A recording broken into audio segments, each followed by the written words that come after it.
Hello everyone and welcome back to our YouTube channel Savvy Forensics.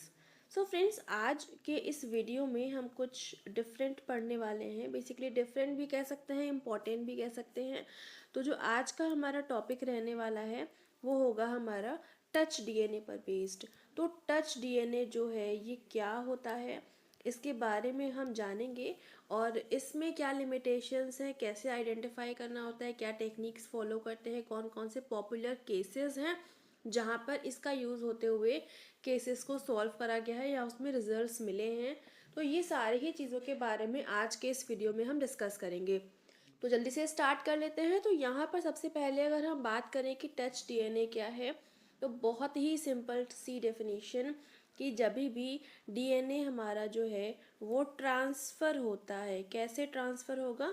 अगर हम किसी चीज़ को टच कर रहे हैं, तो अगर डीएनए आपका टच करने की वजह से कहीं पर भी ट्रांसफ़र हो रहा है उसको हम बोलेंगे टच डीएनए।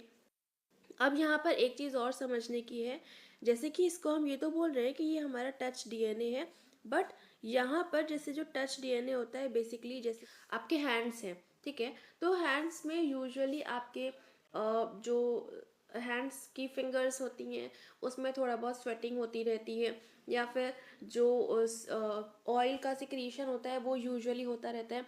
तो जो भी आपकी एपिथेलियल सेल्स होती हैं वो एपिथेलियल सेल्स आपके इन जो स्वेट है या जो वो आपका सीबम होता है, ऑयल सिक्रीशन जो होता है, उसके साथ साथ ये सब आपके एक्सक्रीट होते हैं। तो यहाँ पर जो एपिथेलियल सेल्स होती हैं, इन एपिथेलियल सेल्स में भी आपका डीएनए अवेलेबल होता है। तो वही बात हो गई कि अगर कोई भी सरफेस को आपने टच करा तो उससे क्या होगा, जो आपकी एपिथेलियल सेल्स होती हैं तो वो आपकी एपिथेलियल सेल्स ट्रांसफ़र हो जाएंगी उस पर्टिकुलर सरफेस पर, और वो सरफेस से जब आप उसको रिकवर कर लोगे, उसको अपना कलेक्ट कर लोगे, फिर उसमें से आपका डीएनए को आप एक्सट्रैक्ट करके उसका एग्जामिनेशन करते हो। तो इस तरह की जो चीज़ें होती हैं इसको हम टच डीएनए तो बोलते ही हैं। इसके अलावा इसको हम कॉन्टैक्ट ट्रेस डीएनए भी कहते हैं। तो एक तो इसके दो नाम हो गया, टच डीएनए, दूसरा कॉन्टैक्ट ट्रेस डीएनए। ये दो चीज़ें हो गई डेफिनेशन। अगर हम बात करें तो डीएनए रिकवर्ड या DNA transferred from suspect due to touch any surface. तो उसमें क्या होगा, जो भी आपकी एपिथेलियल सेल्स होती हैं वो आपकी ट्रांसफ़र हो जाती हैं स्वेट के साथ में।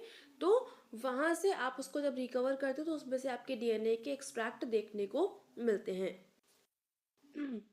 और ये जो आपकी एपिथेलियल सेल्स होती हैं ये आपकी स्किन में देखने को मिलती हैं, तो यहीं से आपका डीएनए मिलेगा। अब यहाँ पर आपका जैसे कि किसी भी क्राइम सीन पर आप गए, आपने को जो भी वहाँ पे एविडेंसेस अवेलेबल हैं उन सब का बहुत अच्छे से एनालिसिस करा, उसकी बहुत अच्छे से ध्यान से देखा। वहाँ पर जहाँ जहाँ पर भी आपको लग रहा था वहाँ से आपने सारे सैंपल्स को कलेक्ट कर लिया। अब टच डीएनए को कलेक्ट करने के लिए कैसे आप कर सकते हो, एक तो स्वाबिंग मेथड आप यूज़ कर सकते हो, जैसे कि एक सेकेंड, जो आपका स्वाबिंग मेथड होता है उसमें क्या होता है कि आप एक कॉटन का स्वाब बनाओगे और उस स्वाब को पर्टिकुलर सरफेस पर आप रब करोगे।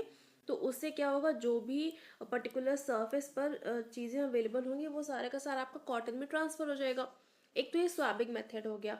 दूसरा आपका मेथड होता है जिसको हम कह सकते हैं आपका tape lifting method. Tape lifting method भी आपका कलेक्ट करने के लिए यूज़ हो सकता है, बट टेप लिफ्टिंग अगर आप करेंगे तो वहाँ पर डीएनए रिकवर करना काफ़ी मुश्किल या ना के बराबर हो जाएगा, ठीक है। तो प्रेफर यही करा जाता है कि आप स्वाबिंग वाला मेथड यूज़ करो।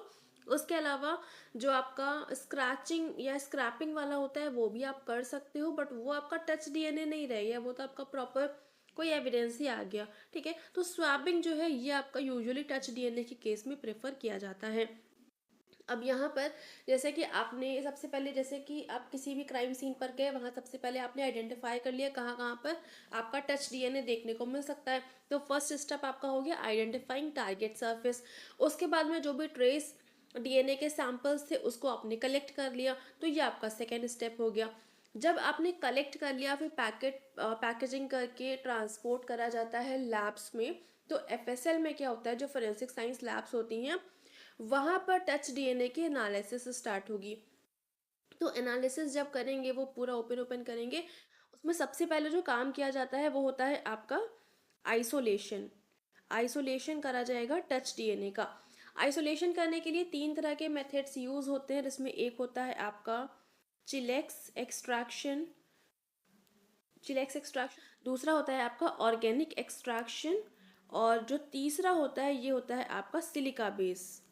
यहाँ पर सिलिका बेस्ड एक्सट्रैक्शन होता है। तो यहाँ पर जो चिलेक्स और ऑर्गेनिक एक्सट्रैक्शन होता है, यहाँ पर जो डीएनए का पोर्शन होता है ये डिस्ट्रॉय होने के चांसेस बहुत ज़्यादा होते हैं।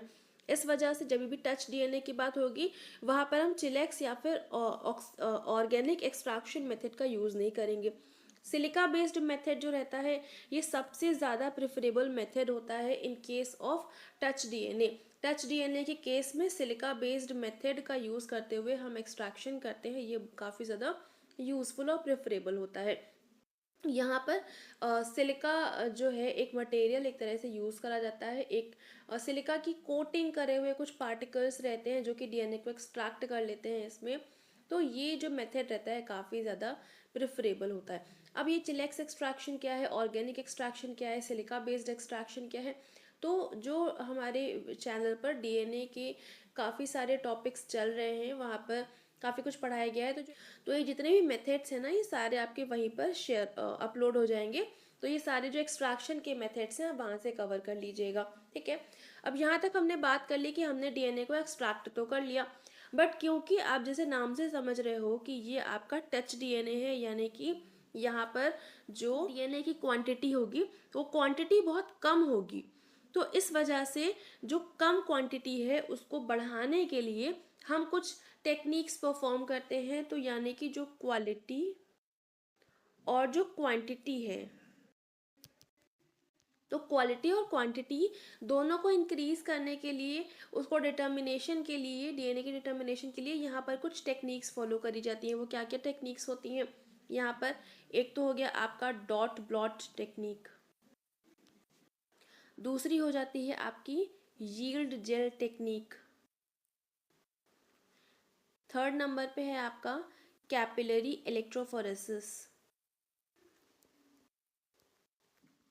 ये सारी आपकी टेक्निक्स हैं क्वालिटी एंड क्वांटिटी को डिटर्मिनेशन के लिए, कि जो भी आपका डीएनए एक्सट्रैक्ट हुआ है उसकी क्वालिटी कैसी है और उसकी क्वांटिटी कितनी है, यानी कि जितना हमको फर्दर प्रोसीजर के लिए डीएनए चाहिए है वो उतना सफिशिएंट अमाउंट में है या नहीं है। तो ये 3 आपकी हो गई। इसके अलावा एक आता है आपका क्वांटिटेटिव पीसीआर एसे,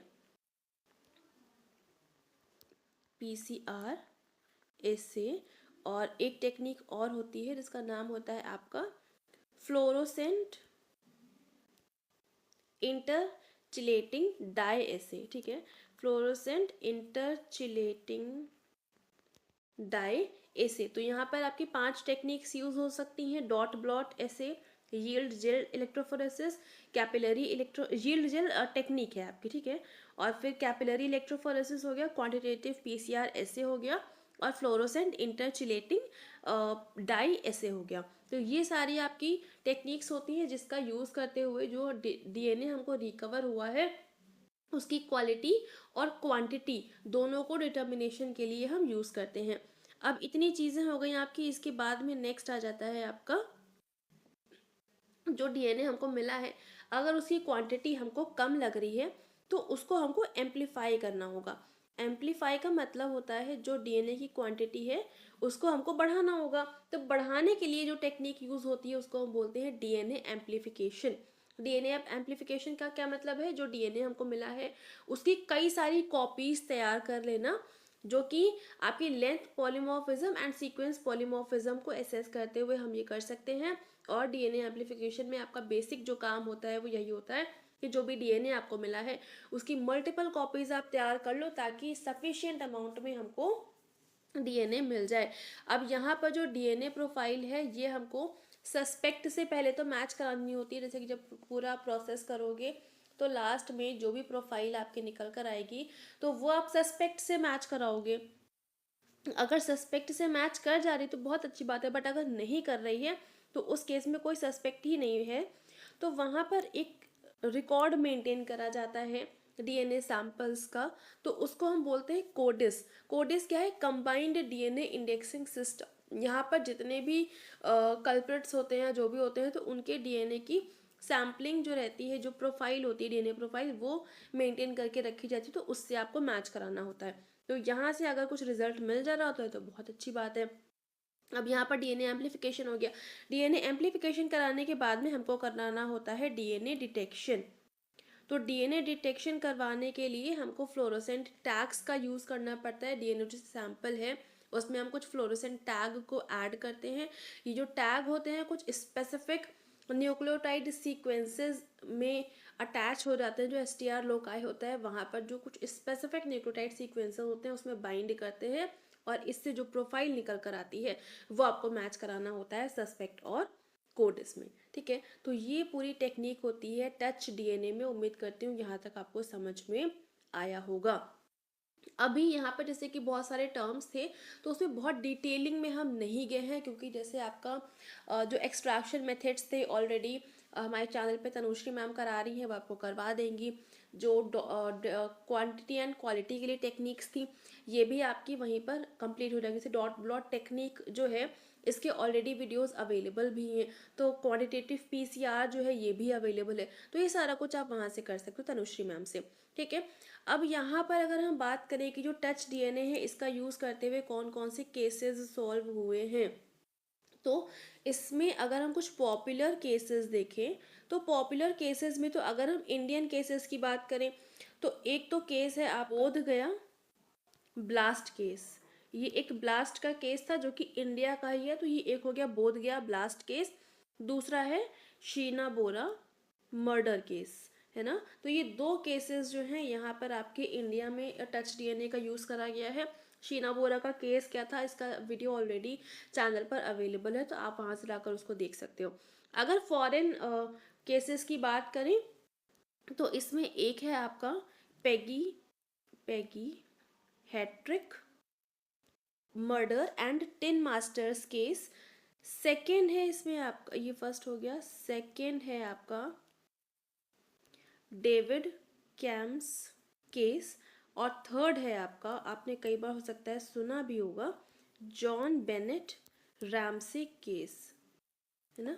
तो ये तीन टोटल 5 केसेस हैं जिसमें से 3 फॉरेन के हैं, 2 आपके इंडिया के हैं। ठीक है, तो ये कुछ केसेस हैं, पॉपुलर केसेस हैं जिनका यूज़ करते हुए, मतलब जिसमें टच डीएनए जैसे टेक्निक को यूज़ करा गया था।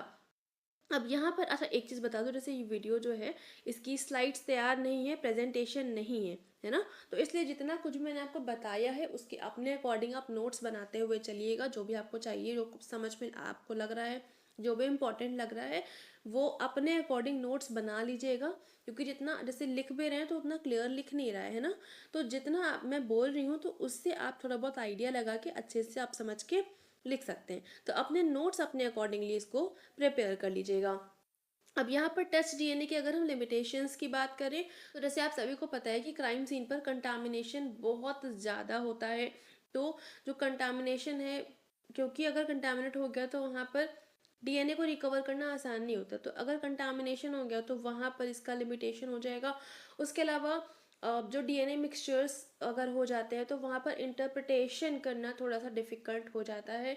तो वो सारी चीज़ें अगर हैं तो वहाँ पर आप इसको नहीं कर सकते। जैसे टच डीएनए का मतलब सिंपल सा वही है कि अगर आप कोई भी चीज़ को टच कर रहे हो तो आपके जो स्वेट है या ऑयल जो एक्सक्रीट हुआ है आपकी बॉडी से, तो वो आपका ट्रांसफ़र होगा। बट वहाँ पर होता क्या है ना कि जो डीएनए की क्वांटिटी होती है वो इतनी कम होती है, जो एपिथेलियल सेल्स होती हैं इतनी ज़्यादा कम होती हैं कि उनको अगर उसमें ज़रा सा भी कंटामिनेशन हो गया तो वो बहुत दिक्कत कर जाएगा।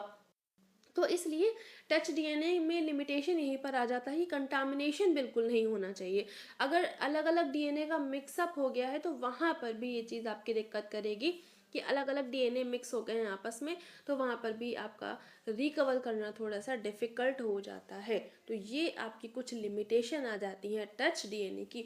उम्मीद करती हूँ टच डीएनए का हमने जो कुछ पढ़ा, जैसे हमने क्या क्या पढ़ा एक बार देख लेते हैं। सबसे पहले हमने देखा था टच डीएनए क्या है, कलेक्शन के क्या क्या मेथड्स होते हैं, किस तरह से आइसोलेट करते हैं, फिर क्वालिटी क्वांटिटी के लिए क्या क्या टेक्निक्स हम फॉलो करते हैं, फिर डीएनए एम्प्लीफिकेशन कैसे करते हैं, डीएनए का डिटेक्शन कैसे करते हैं, कौन कौन से केसेस हैं जिसमें आपका इस टेक्निक को यूज़ करा गया था, क्या लिमिटेशन है। तो ये सारी चीज़ें हमने इसमें डिस्कस करी। उम्मीद करती हूँ सबको समझ में आ गया होगा।